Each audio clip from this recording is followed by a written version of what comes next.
What you just saw right there was footage of a Polish member of parliament, Grzegorz Braun, who is now being celebrated by anti-Semites around the world for what it might have been hard to tell from that video was him using a fire extinguisher to put out a Hanukkah display, basically.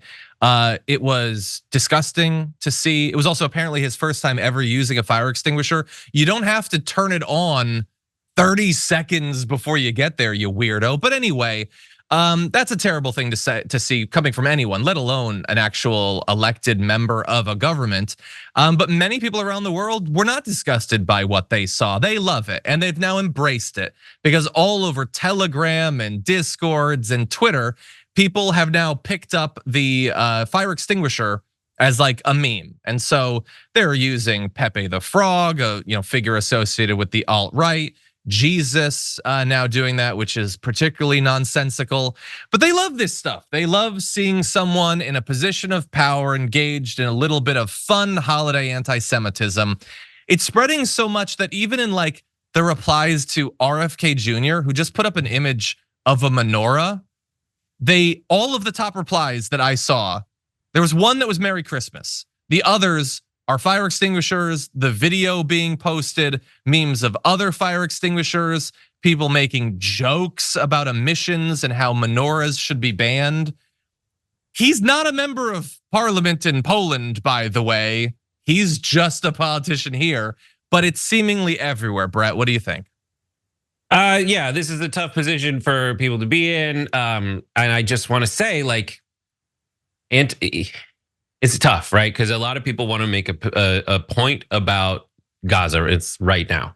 And the question is, how responsible is everybody who's making a point about Gaza for making sure they're not also being anti-Semitic?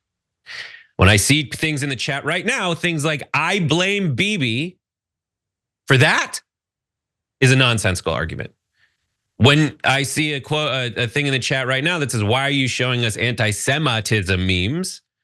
It's for this reason. Like right now, there's plenty of ways to engage in discourse about what's happening in Israel, Palestine right now, okay? Without going into anti-Semitic tropes. And there's people who, like Amy Schumer, posts a menorah and they're like, that's a little, or whoever it was, that's a little tone deaf, don't you think? I showed a menorah in a photo and and people like, why no, there is so complete, being Jewish, you can't engage in anti-Semitic tropes as a result of any of this. But I blame Bibi, I think is really like crystallizing it. It's like, you're giving an excuse when you're saying that.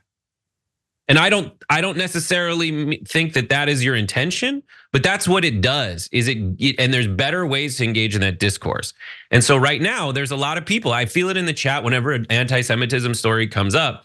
They're like, this is not the time or the place for it, but it is exactly the time or the place for it. It's not to replace any other coverage of what's happening in Gaza and Palestine. It's not replacing any of it. Mm-hmm. It is to remind you how close so many people are to being Kanye West. 100 million people in the world are probably 10 minutes away from being Kanye West. That's just how it is.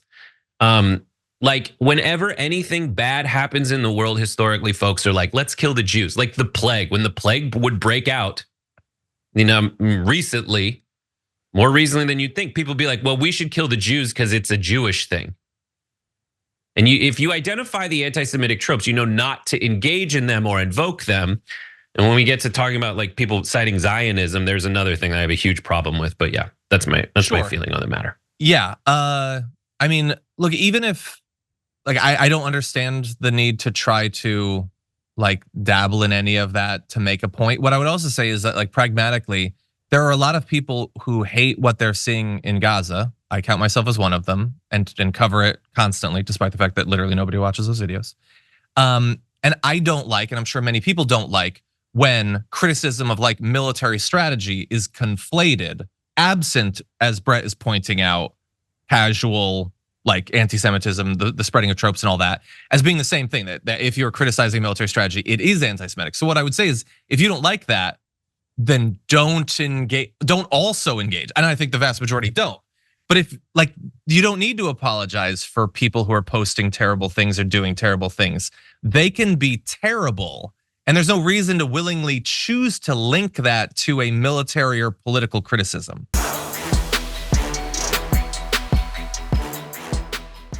For more political news breakdowns, interviews, stories of activism, and me trying my hardest to care about the occasional big celebrity news story, subscribe to our YouTube channel at youtube.com/thedamagereport. And you can ring the bell wherever it is so you don't miss anything.